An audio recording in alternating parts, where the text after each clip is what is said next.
Selamat malam pemirsa, selamat berjumpa kembali dalam program Impact bersama saya, Peter Gonta.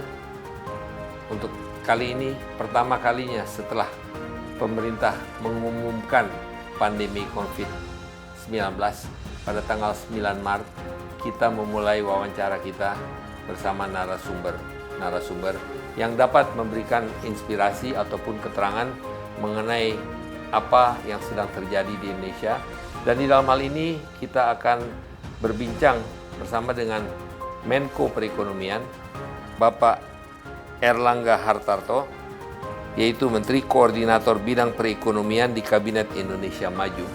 Tentunya masalah perekonomian adalah satu masalah yang sangat serius, yang mendapatkan perhatian yang sangat serius dari pemerintah Republik Indonesia, dan tentunya banyak hal yang sedang dikerjakan, dilaksanakan, diimplementasikan untuk membangkitkan ekonomi Indonesia. Malam ini perbincangan kita juga akan berbicara mengenai pasar modal dan kita akan berbicara juga mengenai kartu prakerja. Inilah Impact bersama saya, Peter Gonta.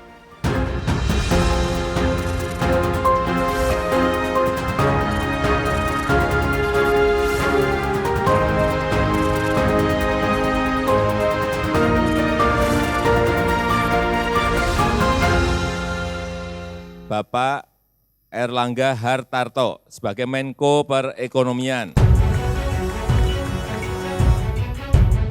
Airlangga Hartarto, salah satu figur pebisnis sukses yang juga gemilang dalam menjalani karir politiknya. Didapuk sebagai Menteri Koordinator Bidang Perekonomian untuk Kabinet Indonesia Maju, sosok Airlangga menjadi salah satu menteri yang dipertahankan oleh Presiden Joko Widodo pada pemerintahannya di periode kedua ini. Airlangga adalah putra dari mantan Menteri Koordinator Perekonomian Hartarto Sastro Sunarto yang menjabat di era Presiden B.J. Habibie.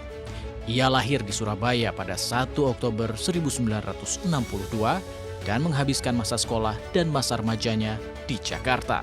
Setelah menjadi sarjana lulusan Fakultas Teknik Universitas Gadjah Mada, Airlangga mulai membangun bisnisnya dengan mendirikan PT Graha Curah Niaga yang bergerak di bidang distribusi pupuk. Sembari menjalankan bisnis, Airlangga pun melanjutkan pendidikannya ke jenjang pasca sarjana di A.M.P. Wharton School, University of Pennsylvania, Amerika Serikat. Bisnis yang mapan dan pendidikan yang mumpuni membuat sosok Airlangga Hartarto mengikuti jejak ayahnya di bidang politik dengan menjadi kader Partai Golongan Karya atau Golkar. Airlangga beberapa kali memegang jabatan penting di Partai Golkar, mulai dari Wakil Bendahara DPP Partai Golkar periode 2004 hingga 2009, hingga menjadi Ketua Umum Partai Berlambang Beringin itu sejak tahun 2017. Kini, di periode kedua Presiden Joko Widodo, Airlangga memegang jabatan penting dan prestisius sekaligus menantang Menteri Koordinator Bidang Perekonomian. Langkah strategis Airlangga amat dinantikan, utamanya di tengah terjangan COVID-19 kepada gerak roda ekonomi Indonesia. Lantas bagaimana seorang Airlangga Hartarto menjawab tantangan ekonomi sebagai Menko Bidang Perekonomian? Bagaimana pula cerita kesehariannya? Saksikan selengkapnya dalam Impact with Peter Gonta malam ini.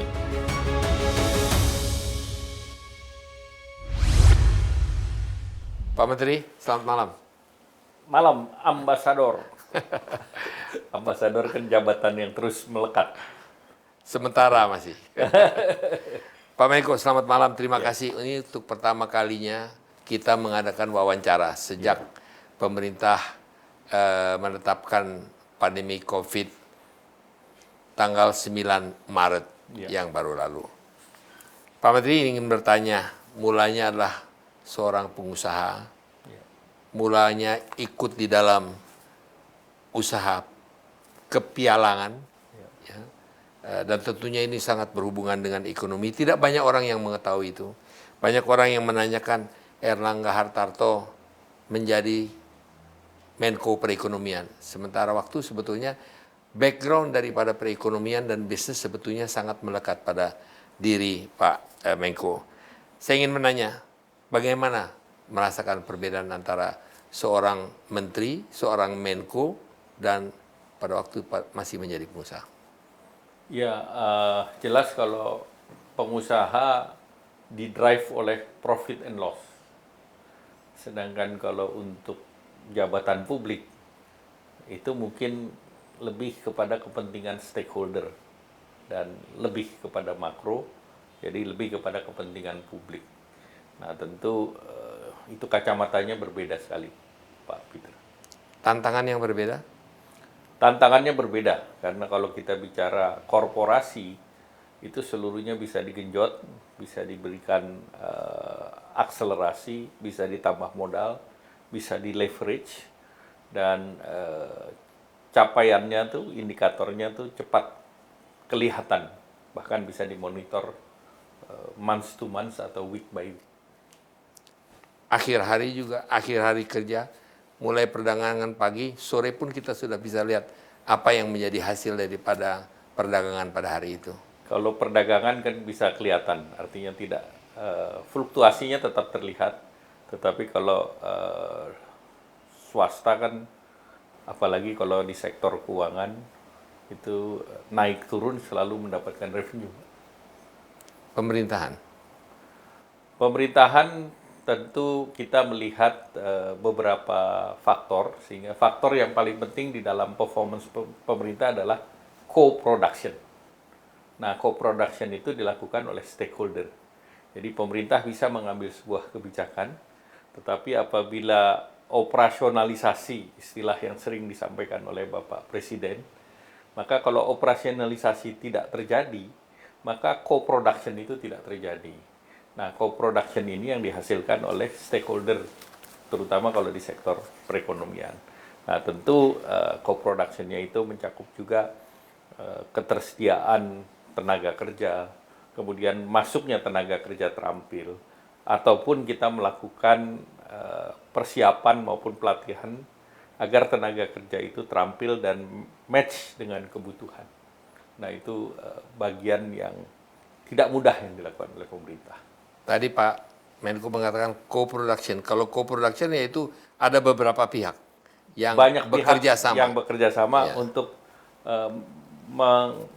mendorong bahwa kebijakan yang diambil itu efektif dan optimal. Kalau masyarakat mengharapkan yang sama. Masyarakat sering mengharapkan kok ini belum, mengapa ini belum terlaksana. Bisa diterangkan bahwa ini sebetulnya merupakan satu proses yang tidak akan langsung terasa pada hari yang sama, minggu yang sama, bahkan bukan bulan yang sama. Mungkin triwulan pun masih akan berat. Kira-kira apa yang dapat Pak Menko sampaikan kepada masyarakat? Kesabaran atau ikut melihat perkembangan atau keputusan yang diambil? Pertama, kalau kegiatan ekonomi itu sifatnya agregat. Jadi resultante dari berbagai aktivitas. Kedua, tentu berbeda dengan yang lain tadi disampaikan oleh Pak Peter bahwa ini adalah time frame-nya lebih panjang. Dan untuk time frame yang lebih panjang ini tentu membutuhkan kesabaran dan resilient, Pak. Jadi ketahanan, kesabaran, dan juga kalau bahasa Inggrisnya keopenan, Pak. Jadi open, jadi terus menjaga secara bersama-sama, mengikuti prosedurnya secara sabar, dan ini baru bersama-sama meningkat. Contoh kasus hari ini kan terjadi yang namanya demand shock. Nah, demand shock itu kan bukan hanya di Indonesia, tetapi seluruh dunia. Nah, demand shock itu berakibat kepada supply shock, juga itu terjadi di seluruh dunia. Mengakibatkan PHK terjadi di seluruh dunia. Mengakibatkan nirpur menjadi pur terjadi di seluruh dunia. Nah, tentu di antara berbagai faktor ini ada 3 negara yang dalam tanda petik masih di atas permukaan air, masih bisa di atas, terutama di kuartal pertama, yaitu Indonesia, China, dan India. Nah, itu karena kita punya resilient domestic market, plus langkah yang dilakukan pemerintah berbeda dengan yang lain. Artinya kita mengeluarkan kebijakan pembatasan sosial skala besar dibandingkan negara lain yang lockdown. Dan dalam PSBB itu ada 11 sektor yang tetap beroperasi dengan protokol. Baik, Pak Menko, dalam hal ini bolehkah Pak Menko menyampaikan beberapa hal utama yang sebetulnya tindakan yang diambil oleh pemerintah? Mengapa saya menanyakan itu? Banyak orang memfokus kalau kita melihat berita di koran maupun di TV, orang selalu mengatakan, wah Indonesia dalam keadaan yang sangat sulit. Kita melihat beberapa pejabat-pejabat yang dulu adalah juga ikut di dalam pasar modal juga memberikan komentar-komentar yang sangat negatif. Sementara sebetulnya Indonesia merupakan bagian dari perekonomian global. Sementara bukan hanya Indonesia yang pada saat ini mengalami permasalahan, tapi seluruh dunia mengalami permasalahan. Apa yang dilakukan pemerintah untuk berpartisipasi atau mengambil tindakan yang dapat mengatasi permasalahan domestik maupun internasional? Ya, pertama kita melihat bahwa pandemi ini yang diserang adalah human capital. Nah, ini berbeda dengan yang lain di mana human capital itu adalah modal paling pokok dalam sebuah bangsa dan negara. Dan oleh karena itu, langkah pemerintah adalah saving life dan livelihood of the people. Jadi, menyelamatkan kehidupan kesehatan masyarakat dan menjaga kemampuan dari masyarakat itu untuk beraktivitas. Nah, pemerintah mendorong kesehatan misalnya 87 triliun, kemudian juga untuk jaringan sosial yang mencakup lebih dari 110 juta atau mungkin 55% dari penduduk. Kemudian juga pemerintah membuat stimulan untuk jaringan pengaman ekonomi plus jaringan pengaman keuangan.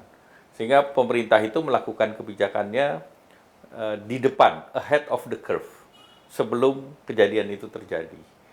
Nah, di dalam situasi sekarang yang berbeda dengan krisis sebelumnya, kita mempunyai sistem keuangan yang lebih kuat.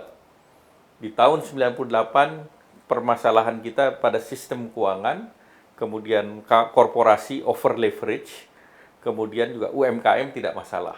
Tetapi yang krisis hanya 4 negara.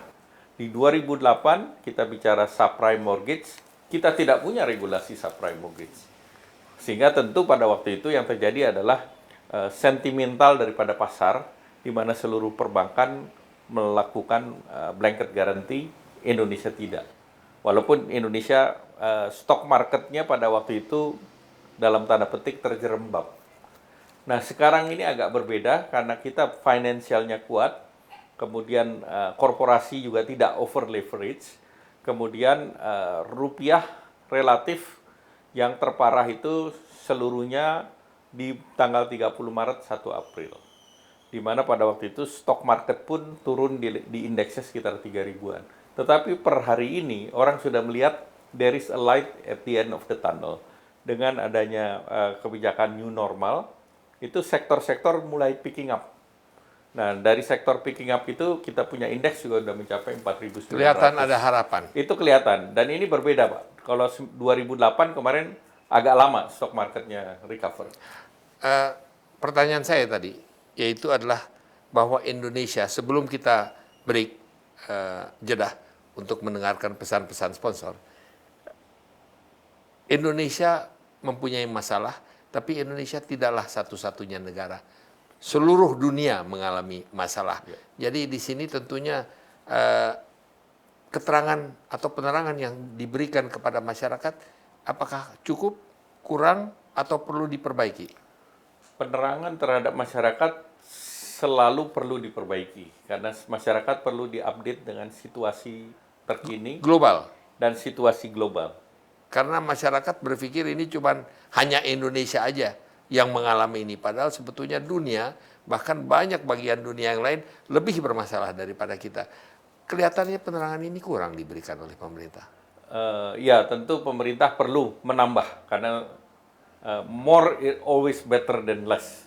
Jadi saya pikir itu pemerintah harus terus juga menyampaikan kepada publik situasi global, situasi bahwa Indonesia regional, bukan satu-satunya. dan Indonesia adalah satu dari 215 negara. Kita jeda sebentar, Bapak Menteri. Kita akan jeda untuk mendengarkan beberapa pesan-pesan berikut ini. Kita akan kembali berbicara dengan Bapak Menko Perekonomian dan kita akan membahas juga tentang hal-hal yang berhubungan dengan pasar modal. Tetaplah bersama kita di program Impact.